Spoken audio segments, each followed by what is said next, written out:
माँ, ये क्या है? आपने सारी प्रॉपर्टी बेच दी?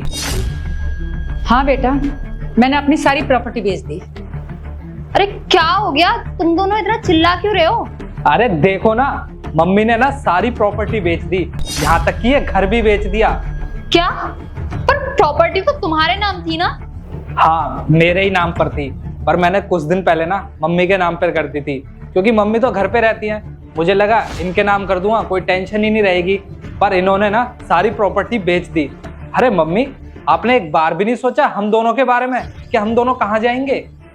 हाँ, मुझे पैसों की जरूरत थी, इसलिए मैंने प्रॉपर्टी बेच दी और इन पैसों से मैंने गांव में प्रॉपर्टी ली है ताकि हम सब एक साथ रह सके। और तुम्हें चलना है तो तुम भी हमारे साथ चल सकते हो, हमारे साथ रह सकते हो। अरे मम्मी, आप सठिया गई हैं क्या? मैं गांव में जाके क्या करूंगा? नौकरी मैं शहर में करता हूँ।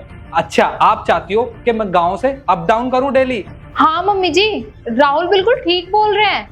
और राहुल की जॉब भी तो यहाँ शहर में है ना। और आप बताइए, मैं भला गांव में कैसे एडजस्ट करूंगी? नहीं मम्मी जी, मुझसे नहीं हो पाएगा। और आप ये बताओ, इतना बड़ा डिसीजन लेने से पहले एक बार हम दोनों से पूछ तो लिया होता आपने। देख ना बेटा, शहर में क्या रखा हुआ है और गांव में, गांव का जीवन देखा कितना अच्छा है। पानी शुद्ध, खान पीन इतना अच्छा, हवा अच्छी। और तुम्हारे शहर में क्या है? प्रदूषण ही प्रदूषण। इसीलिए मैंने सोचा कि हम सब गांव में रहेंगे एक साथ मिलकर, इसीलिए हम गांव चलेंगे। मेरी बात सुन लो मम्मी, गांव तो मैं जाने से रहा, और मैं इसको लेके कहाँ जाऊंगा? ये गांव में क्या करेगी जाके? देखो बेटा, प्रॉपर्टी तो मैंने बेच ली, अब सारा पैसा मेरे पास है और मैं जा रही हूँ गांव। अब तुम्हें गांव चलना है तो चलो, नहीं तो तुम अपना देख लो। कोई बात नहीं मम्मी, आपको जाना है ना, आप जाओ, पर मैं नहीं जाऊंगा और ना ही मेरी बीवी जाएगी। हम दोनों रहेंगे यहीं पे ही। अरे यहाँ नहीं तो रेलवे स्टेशन पे रह लेंगे, रेलवे स्टेशन नहीं तो झुग्गी पे रह लेंगे। हम दोनों जहाँ रहेंगे ना, साथ में रहेंगे। चलो बेबी। एक मिनट, मुझे नहीं जाना तुम्हारे साथ कहीं। अरे श्रेया, ये कैसी बातें कर रही हो तुम? अरे हम दोनों पति पत्नी हैं, जहाँ हम रहेंगे ना साथ में रहेंगे। अरे थोड़ा तो भरोसा कर लो अपने पति पे। चलो आओ। देखो, मैंने तुमसे शादी इसलिए नहीं करी थी कि मुझे किसी रेलवे स्टेशन पे या किसी झुग्गी झोपड़ी में रहना पड़े, समझे तुम? अरे श्रेया, तुम ये कैसी बातें कर रही हो? पागल हो गई हो क्या तुम? और मुझे पता है अच्छे से, गांव में तो तुम रहने वाली नहीं, और शहर में तुम अकेले कैसे रहोगी? तुम भूल गई क्या हम दोनों एक दूसरे से कितना प्यार करते हैं, और हमने प्रॉमिस किया था कि साथ में जिएंगे, साथ में मरेंगे। तो अब तुम ये ऐसी कैसे बातें कर रही हो? और तुम इस शहर में रहोगी कहाँ पे? हाँ मैं मानती हूँ, लेकिन मैंने तुमसे शादी ना तुम्हारी इस प्रॉपर्टी के लिए की थी। और वैसे भी जब इतना सब हो ही रहा है तो एक सच ना मैं भी तुम दोनों को बता देना चाहती हूँ। मेरा एक बॉयफ्रेंड है और मैं तो उसी के साथ में रहूंगी, क्योंकि अब ना तो तुम्हारा ये घर रहा है और ना ही तुम्हारी जॉब रहेगी। तो तुम ना आराम से जाकर अपनी माँ के साथ ना गाँव में रहना। मैं तो अपने बॉयफ्रेंड के साथ में ही रहूंगी। कम से कम उसके पास अपना एक घर तो है जहाँ पर मुझे वो अपने साथ रख सकता है। मैं तो जा रही हूँ अब उसके पास।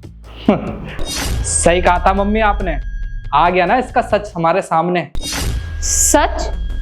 कौन सा सच? और तुम दोनों हंस क्यों रहे हो? हम इसलिए हंस रहे हैं क्योंकि ये सब ना एक नाटक था, ताकि तुम्हारा सच बाहर आ सके। कैसी सच्चाई? बता दो मम्मी इसको।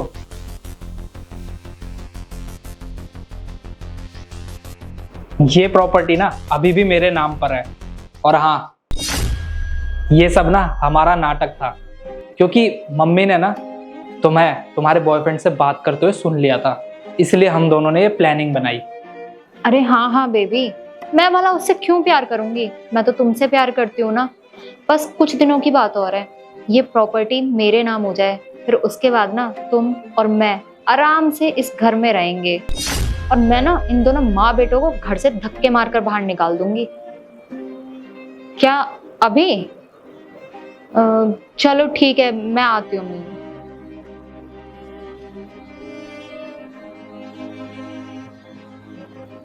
हाँ बेटा, मैंने तुझे तेरे बॉयफ्रेंड के साथ बात करते देख लिया था। फिर मैंने सोचा कि ये बात मैं राहुल को बताऊंगी। फिर हम दोनों ने मिलके ये खेल खेला। राहुल, मुझसे बहुत बड़ी गलती हो गई, प्लीज मुझे माफ कर दो। आइंदा ऐसा कभी भी नहीं होगा। अरे बस करो तुम, मुझे अच्छे से पता है ये कोई तुमसे गलती नहीं हुई है, ये तुमने जानबूझकर किया है। और हाँ, अब तुम रहना अपने आशिक के साथ, जो पैसे वाला है, जिसका इतना बड़ा घर है और मकान भी है। अब ना तुम्हारे इस घर में कोई जगह नहीं है। अब मैं तुम्हें ना डिवोर्स दूंगा, डिवोर्स के पेपर तुम्हारे घर पहुंच जाएंगे, समझी?